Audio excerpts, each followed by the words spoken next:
ये कहानी तब की है जब सिद्धार्थ गौतम बुद्ध बनने के आखिरी सीढ़ी पर थे। सिद्धार्थ बुद्ध को कठोर तप करते करते 6 वर्ष बीत चुकी थी।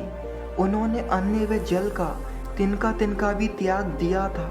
एक दिन जब सिद्धार्थ पानी पीने के लिए पास वाली नदी के पास जाते हैं तो उन्हें वहां चक्कर आ जाते हैं और वो बेहोश होकर वहीं गिर जाते हैं, क्योंकि कठोर तप करने की वजह से उन पे अब अपना शरीर भी संभाला नहीं जा रहा था।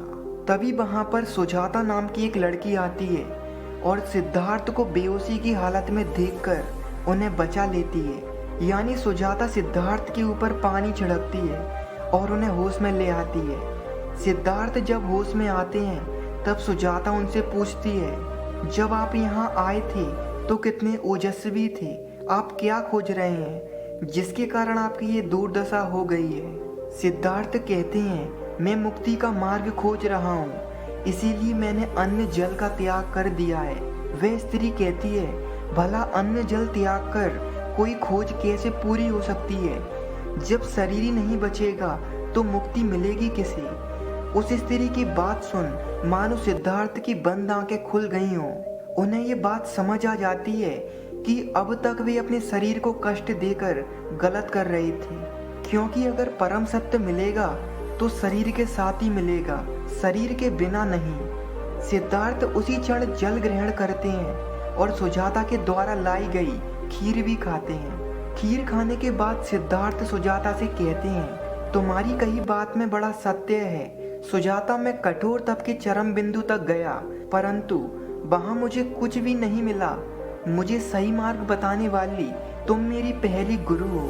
समय बीतता है और सिद्धार्थ उस मंजिल के करीब पहुंच रहे होते हैं जिसका इंतजार सिद्धार्थ बरसों से कर रहे थे। एक दिन सिद्धार्थ ध्यान करने के लिए उचित स्थान खोज रहे होते हैं। खोजते खोजते उन्हें बहुत ही विशाल पीपल का वृक्ष मिलता है। उस वृक्ष को देखकर सिद्धार्थ ये तय करते हैं कि अब वह उसी वृक्ष के नीचे बैठकर ध्यान करेंगे। सिद्धार्थ उस वृक्ष के नीचे बैठकर ध्यान करना शुरू कर देते हैं और उस पेड़ के नीचे ही ध्यान करते वक्त उन्हें आत्मज्ञान की प्राप्ति हो जाती है। दोस्तों, सिद्धार्थ ने जो वास्तव में अनुभव किया था उसे शब्दों में कहना असंभव है। बस इतना ही कहा जा सकता है कि अब सिद्धार्थ बुद्ध हो चुके थे। अगले ही दिन जब सुबह होती है तो केवल सिद्धार्थ के लिए एक नई सुबह नहीं होती, बल्कि पूरे जगत के लिए एक नई सुबह होती है। बिना मौसम के ही पेड़ों पर फूल खिलते हैं और पक्षी गीत गाते हैं। जिस वृक्ष के नीचे सिद्धार्थ बैठे थे वह वृक्ष उनके ऊपर फूलों की वर्षा करता है। उस वृक्ष के चारों तरफ कमल के पुष्प खिल जाते हैं। बुद्ध अपनी आंखें खोलते हैं और अपने आसन से खड़े होते हैं और अपने चारों तरफ देखते हैं तो सब कुछ बदल गया था। ना कोई प्रश्न था, ना कोई उत्तर, बस हर जगह परमानंद था। एक गहन शांति थी। बुद्ध उस वृक्ष को प्रणाम करते हैं जिसके नीचे बैठकर उन्हें ज्ञान की प्राप्ति हुई थी। असली ज्ञानी वही होता है जिसे ज्ञान होने का अहंकार नहीं होता। जब सुजाता व उसके साथी सिद्धार्थ को भोजन देने के लिए आते हैं तो वह ये देखकर चौंक जाते हैं कि ये वो सन्यासी नहीं है जिसे वे भोजन देने आ रहे थे। वे देखते हैं कि सिद्धार्थ के चेहरे पर एक अलग सी चमक आ गई है। उनके शरीर में से एक अजीब सा प्रकाश निकल रहा है और वे पूरी तरह से रूपांतरित हो चुके हैं। सुजाता वे उसके साथी नहीं जानते थे कि सिद्धार्थ अब सिद्धार्थ नहीं है, बल्कि वे बुद्ध बन गए हैं। वे डरते डरते बुद्ध के पास जाते हैं और उनसे पूछते हैं कि क्या आप हमारे ही जोगी हैं? बुद्ध कहते हैं, हाँ मैं वही हूँ, बस सोया हुआ था परंतु अब जाग गया हूँ। सुजाता कहती है, परंतु आपको हो क्या गया है जो आपका शरीर इतना प्रकाशमय हो गया है? बुद्ध कहते हैं, जिस खोज में मैं 6 वर्षों से था वह खोज आज पूरी हो चुकी है। यहाँ पर एक बात आपको जाननी चाहिए कि बुद्ध का अर्थ होता है जो पूर्ण रूप से जाग चुका है।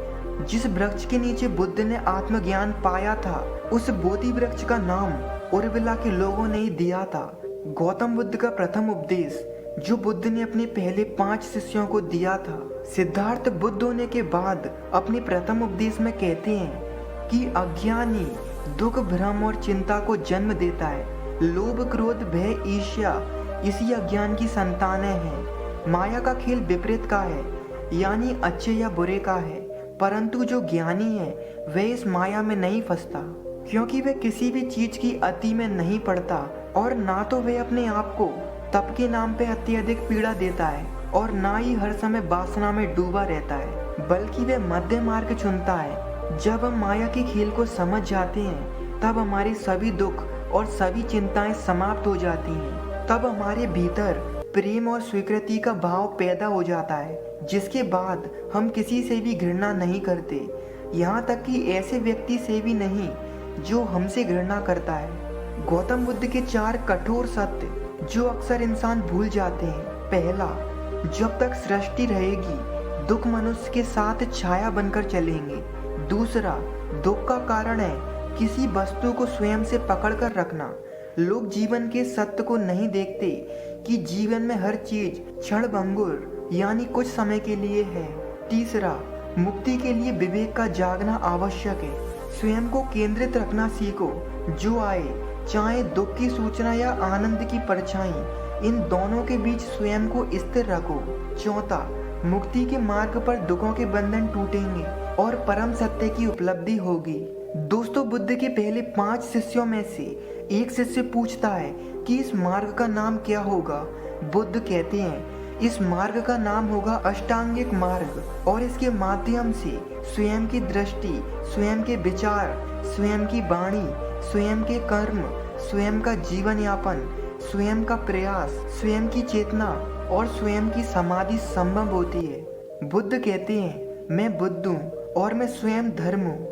जो मार्ग मैंने खोजा है वह समस्त मानव जाति के निर्माण का मार्ग बनेगा, और ये गौतम बुद्ध का पहला उपदेश था जो उन्होंने सारनाथ में दिया था। दोस्तों, मुझे उम्मीद है कि ये कहानी आपको बहुत पसंद आई होगी और इस कहानी से आपको बहुत कुछ सीखने को मिला होगा। धन्यवाद।